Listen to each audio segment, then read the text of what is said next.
के राखेर गाडेको हेर ओछ्यानतिर डोक्का भयो यो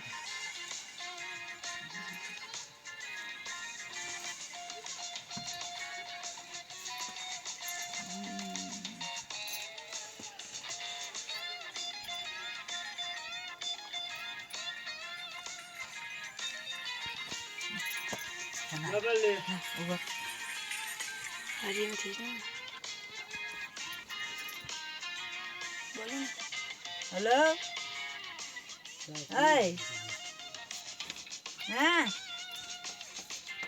पुगेको अघि नै पुगेको मान्छे त झन् मार्यो गरेको थिएन अब फरेकै मर्नु न बाँच्नु भयो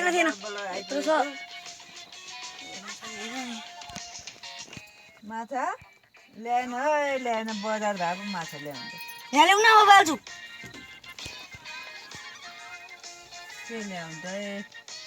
चामल लिएर आयो के ल्याउँछ चामल लिएर आयो 2 पाथी जति गहुँ लिएर आयो विकासे गहुँ भुटेर खानु भने अनि प्याज प्याज यहाँ त कान्छी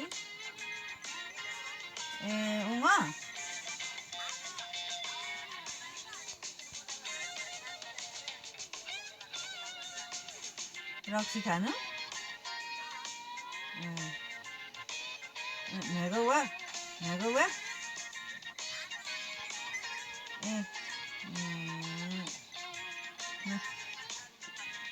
बाबुको अनुहार नदेख्नु पनि कति भइसक्यो